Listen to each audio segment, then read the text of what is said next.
So guys, I've been like, I don't know, like weirdly kind of obsessed with this case over the past like 2 weeks. And honest to God, like, I feel like I've cracked the code. And not in like a, oh, like this is like some crazy thing that I think happened. No, I think that the simplest explanation is the correct explanation in this case. So, this is the case of Diane Schuler, also known as There's Something Wrong with Aunt Diane. A little bit of background.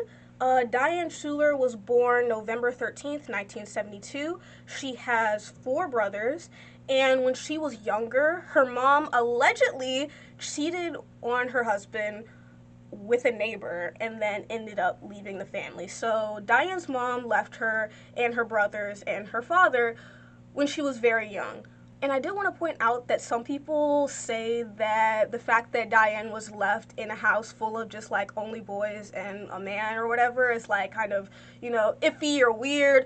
But there is no like evidence that suggests that, something happened to Diane after her mom left or something was done to her by her brothers or her father. Like, honestly, after Diane's mom left, she kind of took on this kind of motherly role within the household. So, this is honestly kind of the start of Diane's perfectionism and also her need to kind of be on top of everything, be the one that is making sure that everyone else is okay and everyone else is taken care of. Her brothers ended up reconnecting with their mom later on, and Diane, for whatever reason, was like unable to build a connection or relationship with her mother later in life. But by all accounts, like, other than this thing that happened in her childhood, like, Diane had a normal ass life, okay? She had a pretty normal life. So when Diane gets older, she meets Daniel, her now husband, and they end up having two children. Erin, who is a little girl, age 2, and Brian, who is a little boy, age 5. So, by all accounts, everyone referred to Diane as Supermom. Diane was on top of everything. She was the main breadwinner of the house. Her job brought in $100K or like around that range. And Daniel, her husband, was kind of very much like second in command when it came to like the household, taking care of bills, taking care of the children specifically. So her husband had like a night job that didn't really pay that well. So a lot of the time, like, he would be gone for this night job, and then when he comes back, he's tired. He's not really doing much, in terms of housework, and certainly not taking care of the children. And later on, in fact, we hear about how he didn't even really want kids, but Diane wanted kids, and so he just kind of went along with it and kind of pushed all of the responsibilities of childcare onto Diane. So, like I said, Diane was a perfectionist. And when I say perfectionist, I mean she had an image that she portrayed to everyone. She was Supermom. She was on top of it all. She was organized, responsible. She cared about the kids. She cared about her family. And she never ever complained. A lot of her friends and family would say, like, Diane never talked about her problems. Like, if Diane was dealing with something or something was bothering her, she just kind of kept it in. She didn't really, like, talk to other people about her problems. She was more so the listener, the person that you talk to about your problems with, not so much the other way around. And so I think this all culminates to a woman who is kind of balancing everything on her own. People literally refer to Daniel, her husband, as like her third child in like a jokey way. But honest to God, hey, I'm not gonna sit here and slander Daniel. Like, we'll get into it, but looking at the documentary, I have to agree that man, the way that he treats people and all this stuff, it's not great. It's not great. So, the trip in question. Diane and Daniel took their two kids, as well as Diane's brother Warren's kids, on a camping trip to Hunter Lake Campground in Parksville, New York. Diane is taking care of now Warren's 3 daughters, so her nieces, as well as her 2 kids. And Daniel was there, but as I just stated, Daniel was very much on the back burner when it came to childcare and, taking care of the kids and stuff. He was not doing any of that stuff. He very much allocated those things to Diane. So we have on this camping trip Daniel, the husband, Diane, their 2 children, Aaron and Brian, 2 and 5. And then we have Warren's children, which is Diane's nieces, Kate, who is 5, Allison, who is 7, and Emma, who is 8. So the oldest child was 8 and the youngest child was 2. All of these kids, they're younger kids, right? So even the most well-behaved, most compatible children, like taking care of 5 kids on your own, really, because Daniel was not helping. He was not helping. I'm sorry. He wasn't helping. Taking care of 5 kids on your own is a huge responsibility, number one, but also it's very stressful. And the last photo ever taken of the 5 children is them all standing and posing on this rock at the campground, and they just look happy as can be. It seemed like they had a really great time.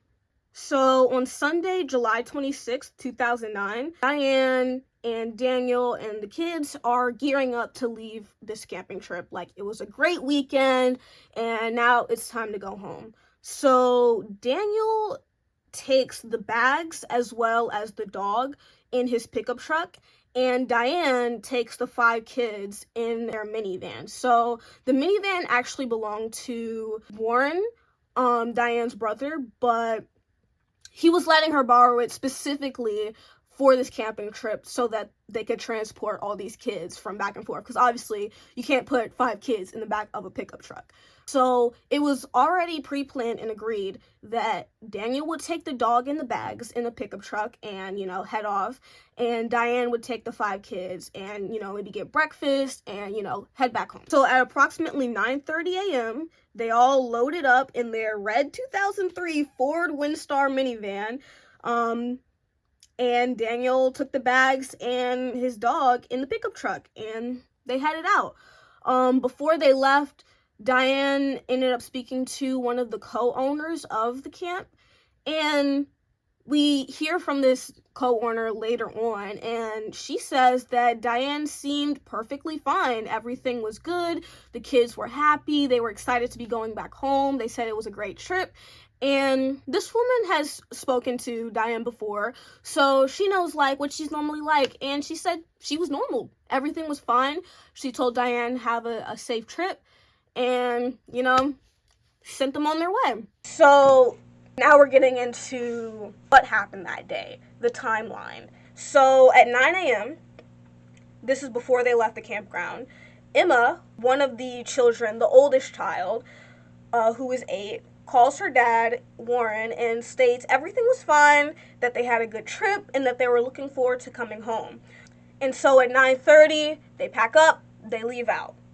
9:56 a.m., Diane stops at McDonald's in Parksville, New York, to get the kids breakfast.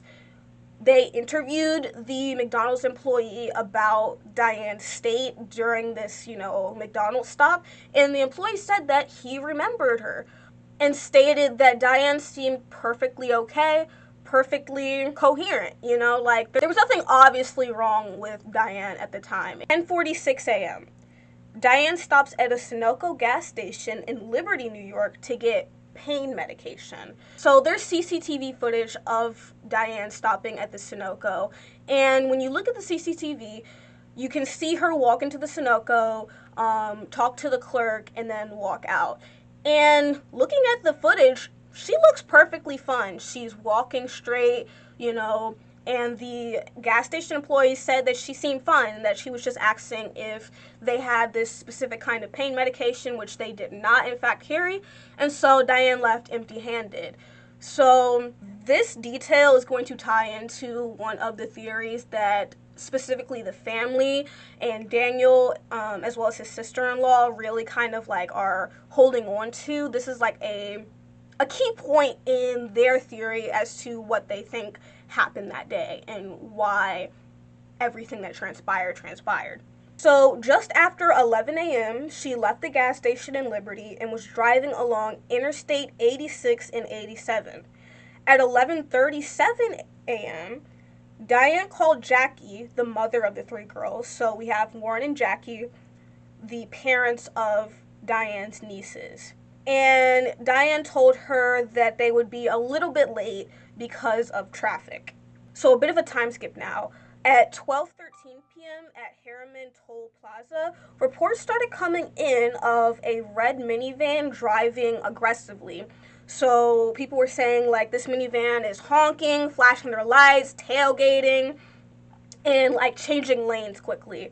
So Francis Bagley was one of the witnesses that they interviewed in the documentary, and he was driving with his wife when he states that he saw Diane in the minivan behind him honking aggressively and tailgating, trying to pass him on the shoulder, like trying to get around him and just like really kind of like riding his bumper, right? And he stated that he just thought it was a crazy driver, and especially like when she was trying to like pass him on the shoulder, like he was just thinking, wow, this person is like out of their mind, like what are you doing? And his wife, Jean, stated that, she was thinking, like, she was holding on tight. She was thinking, man, like, are we about to get into an accident? Like, this person is really driving, like, crazy. And by crazy, I mean, like, aggressively. Like, they're, like, really trying to, like, I guess get to where they need to be or whatever. So Francis and Jean, they pull off and they drive into this rest area. So they go into like the car lane where like cars and like the actual like rest stop building is, and they state that they see the minivan go off into like the truck area of the rest stop. So Jean Bagley, the wife, stated that she saw Diane open her door, get out, and she looked like she was gonna be sick or like she was like throwing up because she was like in a hunched over position. At 12:30, the couple leaves the rest area, and Diane and the minivan at this point are gone. So this is where things start to take a turn for the worst. At 12:55, a wrong number is dialed from Diane's phone. And then at 1 p.m., Emma, the oldest child, Warren's kid, Diane's niece, called their mom from Diane's phone and told her, "Mommy, there's something wrong with Aunt Diane." So Jackie, the mom, could hear Allison crying in the background, and she told Emma to give the phone to Diane. And when she got Diane on the phone, Diane sounded strange and just kept saying that the kids were playing and they were having fun. And then the call abruptly ended. So at this point, Jackie, the mom, is now very concerned. Like, she's aware that all 5 of these kids are in the car right now. Her 3 daughters are in the car right now, and Diane didn't sound right. Like, something was clearly wrong with her. So Warren calls Diane back and says that Diane did not sound like herself and called him by her husband's name. She called Warren her brother, Daniel. He said he could hear the kids crying in the background, and he told Diane to stay where she was and that he was coming up there. At this point, alarm bells are being raised, right? Jackie and Warren, they're like, our daughters are in that car. Your kids are in that car. Something is obviously wrong. I'm coming up there. Warren's like, I'm coming up there. I'm coming. Just stay where you are. I'm coming to help. I'm coming to get you guys. Like, just stay put. At some point, Emma is back on the phone, and she tells her dad that they're pulled over, and her dad tells her, read me a sign, like, where are you guys? And she reads a sign that says Tarrytown, Sleepy Hollow.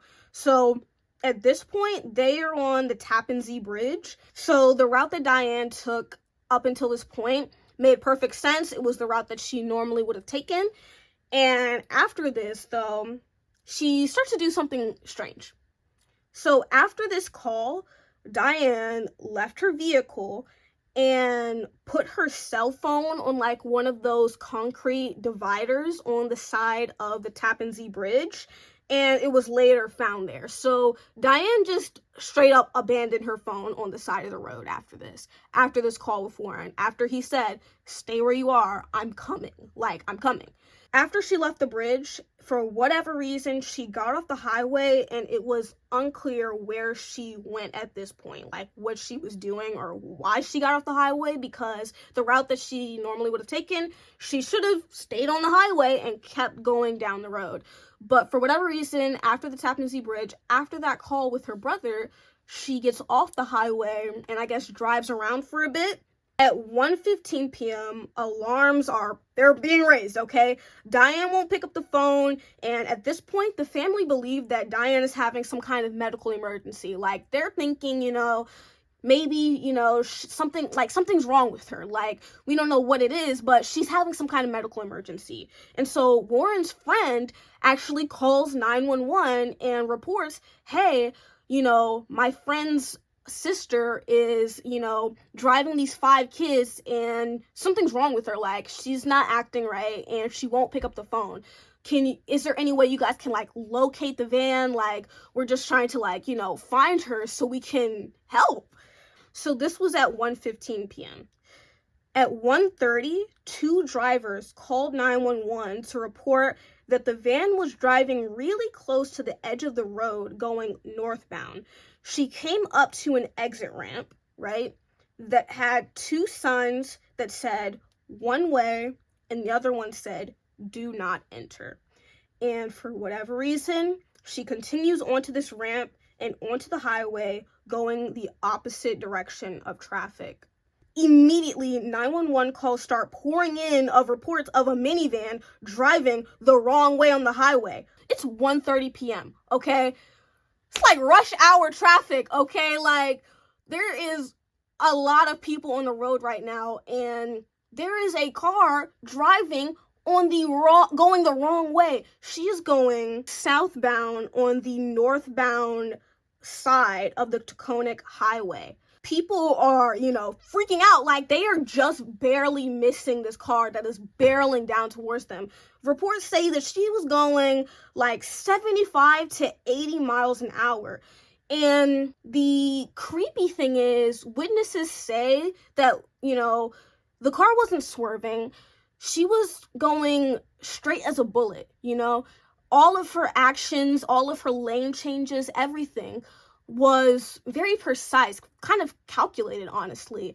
And, the people that saw her, like, fly past them, should I say, said that, the driver, Diane, had an eerily calm and serene, focused look on her face as she's barreling down the highway at 75, 80 miles an hour, going the wrong direction. One witness said that literally, like, if they didn't swerve out of the way, like, she would have hit them straight on. She was not reacting to the traffic coming towards her at all. She was just going dead straight, focused, like she was possessed or something. Like, she was just going and going and going.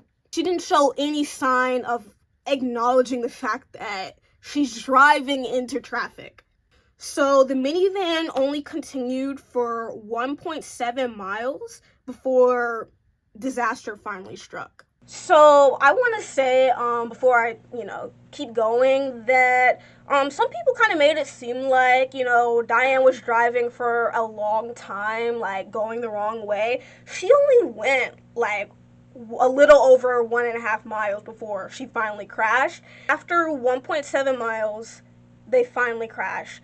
Diane collided head-on with a 2004 Chevrolet Trailblazer, and in it were 3 men. Michael Bastardi, who was 81, his son, 49-year-old Guy Bastardi, and their 74-year-old friend, Dan Longo. So after Diane hit the 3 men, the Chevrolet hit a 2002 Chevy Tracker, and then the minivan was sent flying off the road into the grass on the side of the road. And at the time of the collision, it said that Diane was going 85 miles an hour. She made no attempt to swerve or avoid the collision in any regard. So, The minivan is sent flying off the road. The three men in the Chevrolet are, sent into traffic. They collide with another car. That car, the people in it only sustain minor injuries. So they don't think that the kids were even wearing seatbelts or in car seats at the time of the crash. They think they were just kind of like free roaming the car, which is really interesting to me because at the campground when they were loading up the kids, Daniel was there. He was there when the kids were getting put in the minivan. So if the kids were not being put in car seats or at the very least putting on seatbelts, I mean, you can't put a seatbelt on a 2-year-old. Like I said, the youngest kid was 2 years old, okay? And that was his kid, Daniel's kid, Aaron. But they're saying that they don't think that the kids were even in car seats or wearing seatbelts at the time of the crash. So remember, the oldest kid was 8 years old and the youngest was 2. All of those kids should have been in car seats. Every single one of them. If not, the 8-year-old Emma, maybe a booster seat. But no, I feel like all of them should have been in car seats. At 8 years old, I'm pretty sure you're still in a car seat. So both Diane and the 3 girls in the car died on impact. But Brian, who was 5, Diane's son, was found underneath the bodies of the other children, just barely clinging to life. One of her nieces was also found alive, but she soon after died in the hospital.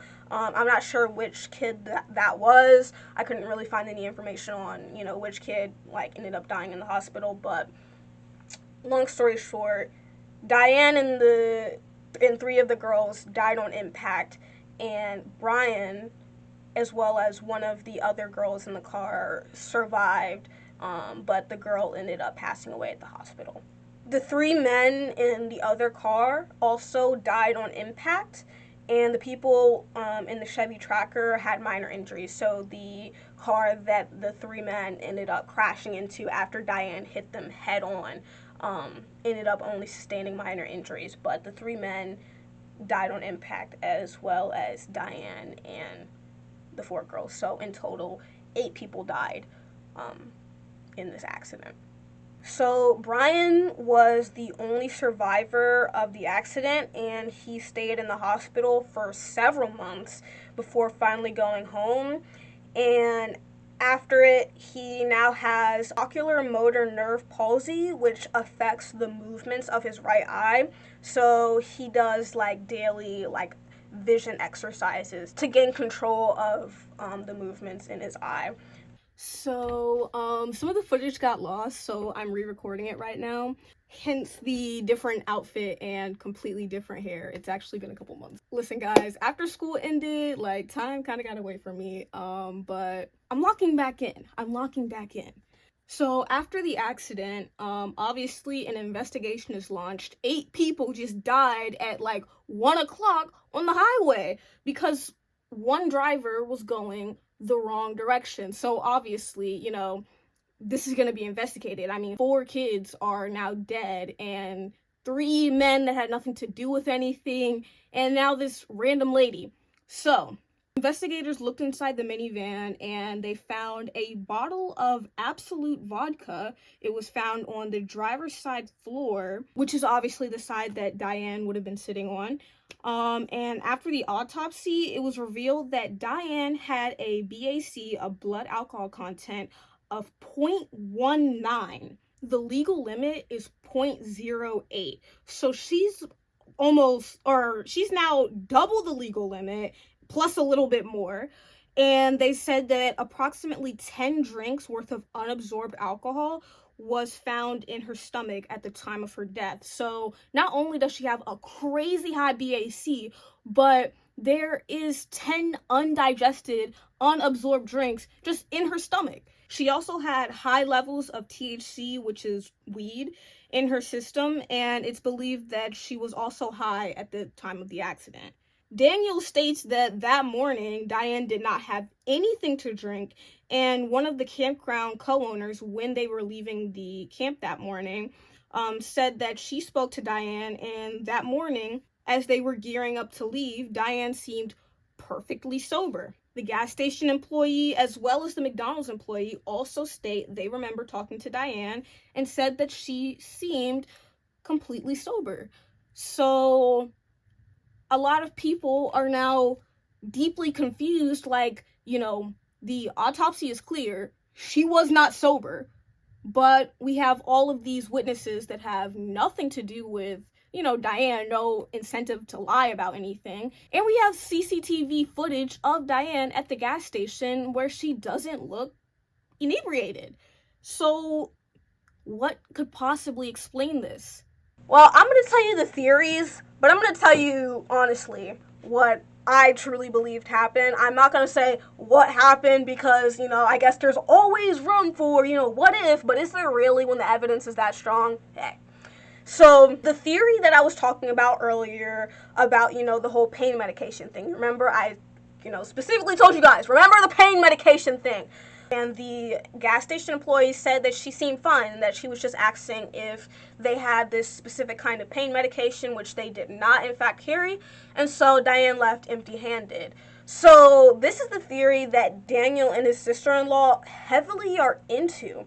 So they believe that Diane had a tooth abscess and it somehow affected her brain in such a way that either she thought that the alcohol she was drinking was water, or the tooth abscess somehow contributed to her decision to drink that day.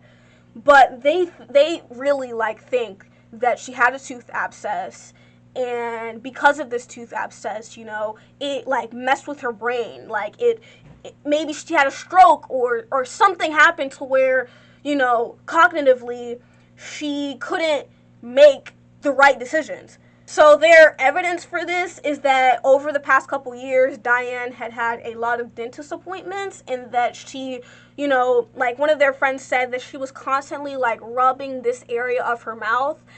And literally at one point she had a dentist appointment for a tooth extraction that she just straight up walked out of before, the tooth got extracted. And so Daniel and his sister-in-law really truly believe that this tooth abscess is, the reason that Diane ended up drinking that day or whatever. But they don't believe that she drank to cope with the pain. Maybe that's a plausible theory. She was drinking because she couldn't get the pain medication and she just needed something to get the edge off. But that much, a 0.19 BAC, as well as 10 undigested drinks in her system, and the THC, it seems a bit far-fetched to me. And in the autopsy, straight up, I'm telling you now, there was no evidence of a tooth abscess, there was no evidence of a stroke, or any kind of brain injury or anything that would have led people or led investigators to believe that, something affected her this day that made her drink, and it wasn't actually her fault. So in the documentary, the 2011 documentary, There's Something Wrong with Aunt Diane, the documentary really is following Daniel and his sister-in-law Jay as they're basically trying to prove that, this tooth abscess theory or was something else was wrong with her, something medically was wrong with her. And throughout the entire documentary, they are just in such complete and utter denial about the situation. I understand trying to preserve her memory because to them, like I said, she was super mom. She was a great woman. She was organized. She was on top of everything. She was responsible. And to them, she never drank. And, Daniel, I'm not really sure how reliable of a narrator we can kind of say he is, but because, at first he said that, Diane never drank, and she never smoked either. She didn't smoke weed, she didn't drink, but then later on he kind of changed the story, and it was well, she drank sometimes, but it was never excessive, and, she smoked, occasionally to, help with her insomnia and, stress, but it was never an excess. She never, she wasn't an alcoholic. That leads us into the next theory, and the theory that I personally strongly believe, and I think that we should honestly all believe because, hello, the evidence is clear. I'm going to tell you why the evidence is clear. So, the theory is She was a closeted alcoholic, okay? Although the family, especially Daniel, states that Diane was not a drinker nor did she do drugs, he later changed his story and said that she, drank a little bit but wasn't a heavy drinker, and, she sometimes smoked occasionally to help with her stress. But a lot of people believe that Diane was a closeted alcoholic simply because no normal person who doesn't normally drink excess amounts of alcohol would even be able to function at the BAC that Diane was at. Remember what I said? That minivan was driving as straight as a bullet. There was no swerving. There was no obvious signs of impairment other than the fact that she's driving on the wrong side of the road. And at the BAC that she was at, a .19, like I told you guys earlier, a .19 is you're on your ass, okay? You're losing consciousness. You're approaching, alcohol poisoning. You're approaching, and this was her BAC at the time of her death, but remember, she still had 10 unabsorbed drinks in her stomach at the time. And she was high on weed, right? So a lot of Redditors who have dealt with a drinking problem state that it is very well possible that Diane was a closeted alcoholic, and that a drunk or impaired Diane, to her family, to her friends, to everyone, is just a normal Diane because that's how she always is, right? So a lot of people are saying, if Diane was a closeted alcoholic, it's very well possible that the family would not have known. And that when you are an alcoholic to that level, to the level of, blackout, the line between, drunk enough to function and blackout drunk is a very slim line, because the more you drink, the more you need to drink to feel normal, the more you need to drink to get the shakes away. It is worth noting, though, the only contradictory evidence for this theory is that in the autopsy there was no significant organ damage that would likely have been seen with someone who was an alcoholic. But some people say that maybe she was a binge drinker and maybe sober the rest of the time, or this was maybe an issue that was kind of more recently becoming a bigger problem. Or maybe she was drinking just to feel normal because she was an alcoholic, and this particular day she really overshot it. I did want to tell you guys something that I read from a Reddit thread about this case that I really and honestly truly agree with, because at the end of the day, if Diane was a functioning closet alcoholic, what pushed her over the edge this day? What made her go from functioning to non-functioning? And, when I say a functioning alcoholic, what that means is not, because it sounds like an oxymoron, doesn't it? If you're an alcoholic, you're not functioning, are you? But what I mean by functioning is that she's able to keep a job, she's able to maintain a somewhat busy life, she's able to take care of the kids, and she's able to appear normal and functioning to the people around her. The question is, what happened this day that they're leaving this camping trip, that made her go from functioning to not functioning? And I think that this Redditor honestly kind of hit the nail on the head. So this is what this Redditor thinks is what tipped Diane from functioning to not functioning that particular day, and I wholly agree with this. It was routine. Her routine got ruined. When you have an addiction that you're trying to hide from people, you follow a specific set of routines and rules. You hide your booze, you hide your pills, you have them in specific areas, and you're ready at any moment to take them. This is just an example, but your kids wake up at 6 a.m. every day. You can get a couple of drinks in while preparing breakfast and taking them to school because the vodka is in the corner cabinet that only you use. They go to school and you go home to prepare your thermos for work that has the amount of alcohol you need in it to get through the day. You know that you have to get your kids at 2:40, so you memorize the local liquor stores and their distances. Never the same one every time, then people would know and that would be embarrassing. You space out where you go and plan accordingly. So you do this so you're just always at the level you want and need to be at. But Vacation. You have to sneak the alcohol in bags that anyone could access, the cars that anyone could borrow. Multiple people will be awake around breakfast time and will certainly notice you drinking. You panic. And when you're finally able to sneak away and have a couple drinks, you overindulge because the uncertainty is so stressful that you can't help yourself. You devote every waking moment to maintaining the facade of normality so you appear overly normal, cheerful, but kind of tense. You smoke some weed to take the edge off, and now you're in a car with a bunch of kids who aren't reliable narrators, so you can dismiss any tattling they do, and you try to catch up. You haven't eaten because you're stressed. Your reactions and reasoning is effed because of the weed. You catch up. You drink your normal amount in half the time while hating yourself and careening down the highway. You die.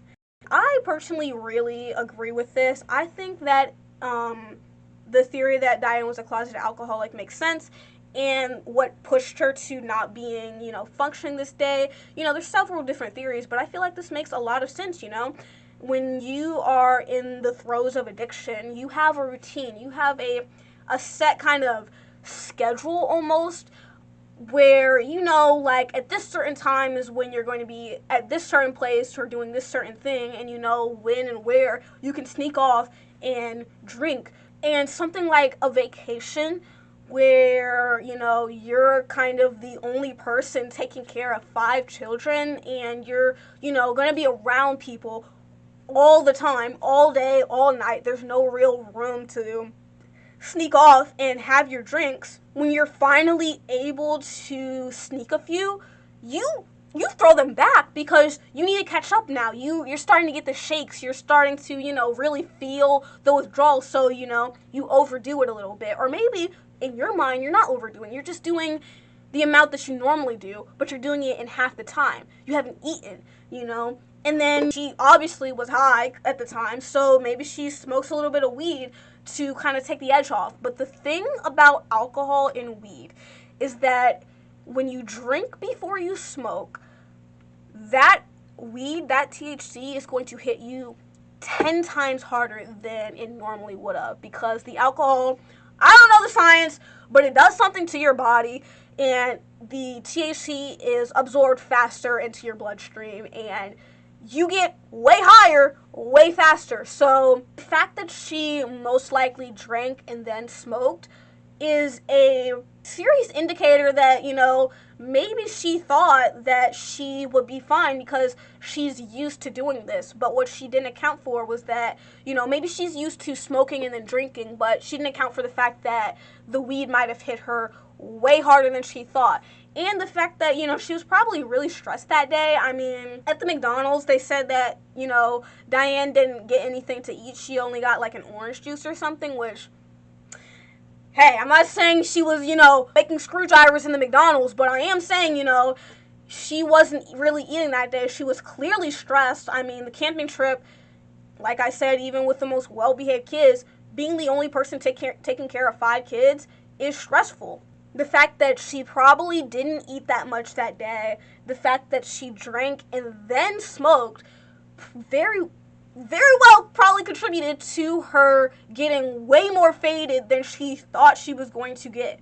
And so it's like, to someone like Diane, someone who people call supermom, somebody who people know as the responsible, organized mother that cares for her children and would never put them in danger, in her mind, her top priority that day was to drive the kids home, to get the kids home. I really kind of agree with this kind of thought process that, another writer had said this, like, in Diane's mind, her only goal right now is to get home, get the kids home so that she can sleep this off, so that nobody finds out. But the mask was starting to slip. The kids are freaked out because, hello, something's wrong with Aunt Diane. One of the kids calls her brother. Her brother is now aware that something's wrong with her, and the mask is slipping. So in Diane's mind, the only thing that she can think of just keep the car in between the lines on the road. Just keep the car in between the lines. Go straight. Just stay straight. Go down the road. Keep going. And in that, she failed to recognize the fact that she was going into oncoming traffic. She failed to see the signs on the road saying, wrong way. Don't go down this road. She failed to hear the kids screaming at her to please stop. So I think, that is a very plausible explanation as to why she was driving so straight, no swerving, and why she didn't seem like an intoxicated driver, other than the fact that she's literally going the wrong way on the road. And other Redditors, were saying, like, people don't realize that when you are blackout drunk in that state, you are completely unaware of the danger that you're putting yourself and the people around you in. So even though the kids are in the car screaming at her to please stop, to slow down, to freaking pull over, screaming for their lives, to Diane, she doesn't even hear it. She's not even registering it because she's so fucking just destroyed, okay? She's so sloshed at this point, so high, so drunk, so just absolutely out of it. She's not even registering, that the kids are literally screaming for their lives in the background. She's not registering that she's driving into oncoming traffic. She's not registering any of that because she is that drunk. She is that faded. This one Redditor said, I think it's so disturbing that it is hard to believe that there weren't some other contributing factors. But someone on Reddit a couple years ago set me straight by simply saying, you've never been blackout drunk before, have you? They were right. I couldn't grasp it. She was blackout drunk, and she was clueless as to the danger she was putting the children in. Those who stated in this thread that her functioning alcoholic routine was interrupted due to the camping trip makes perfect sense. I mean, like, I've never been blackout drunk before, so I cannot relate to this at all, and I honestly would never have made the decision that she did, but I think it is really important that we take the people that have experienced this and the people that, are recovering alcoholics' word for it and say, at the end of the day, you can't deny the fact that Diane was faded. You can't deny the fact that she was drunk, and you can't deny the fact that she was high. It's in her blood. It's in her stomach. You can't deny these things, okay? Whether or not anybody wants to say, well, she seems sober, or, she didn't drink that much. I never saw her drink that much, At the time of the accident, Diane was drunk as hell, okay? And that's just the end of it. Like, she was drunk. That's it. Like, case closed, guys. Like, she was drunk. That was it, And, why she got drunk that day, we can debate that all day long, Maybe it was the tooth that was really bothering her, Maybe it was the pain of it and she, needed to drink to, help with the pain. Or maybe, her and Daniel got into a fight that morning about the fact that she's the one taking care of these 5 kids and has to, drive these 5 kids all the way back home while Daniel just gets to take the dog in the laundry. Or maybe she was finally, fed up with the fact that, Daniel didn't help with their 2 kids and that she was constantly having to be supermom, constantly having to be perfect for the children, for her family, for the people around her. We could debate about that all day long. But what we can't debate about was whether or not Diane was drunk. Diane was drunk, guys. She was drunk. At the time that the crash happened, at the time that Diane was careening down the wrong side of the road, she had 10 drinks in her stomach and a BAC of 0.19, okay? And a lot of THC in her system. I think they said like 113 nanograms per milligram or something like that. I don't remember the actual measurement, but she had a lot of THC in her system as well. That is the case of Diane Schuler, also known as There's Something Wrong with Aunt Diane. Guys, I just want to say, don't go watch the documentary. It's honestly just going to be frustrating for you because, like I said, it's just a lot of denial on the family side. And then also, like, at the end of the documentary, or, like, close to the end, like, I'm not going to give you a timestamp, but, like, close to the end of the documentary, they just straight up show pictures of Diane's, like, dead body, like, after they pulled her out of the car or whatever. Like, they just show her, like, laying on the grass, literally dead. Don't go look those up. They're not nice pictures. They literally kept me awake for 3 days and 3 nights, okay? Like, I'm telling you, like, I'm tired of seeing dead bodies on the internet. I really, truly am. And they did not give any kind of warning on the documentary that they're about to show these images. They just flash on screen. It's like a picture of her full body, and then it's like a close-up shot of her face, and it's just like, no, no. But yeah, that's the case. If you get anything from this, don't drink and drive. Don't drink and drive. Please, please don't drink and drive, guys. I don't care if you have to walk 5 miles home. I don't care if you have to call a freaking $80 Uber to go 10 minutes away to your house. Don't get in that car, okay? Because even if you don't care about yourself, have a little bit of freaking empathy and awareness for other people, because other people are affected by your actions. So please, for the love of God, guys, please don't drink and drive. That is all. Hope you guys learned something. I can't even really say enjoyed, because this, I don't really find this kind of stuff enjoyable. More so just kind of like something to learn from at the end of the day. But I hope you guys got something from this. If you did, leave a little comment, leave a like. Tell me what you think happened, why you think maybe Diane did what she did that day. I'll see you guys in the next one. Stay safe. SWAT Cop.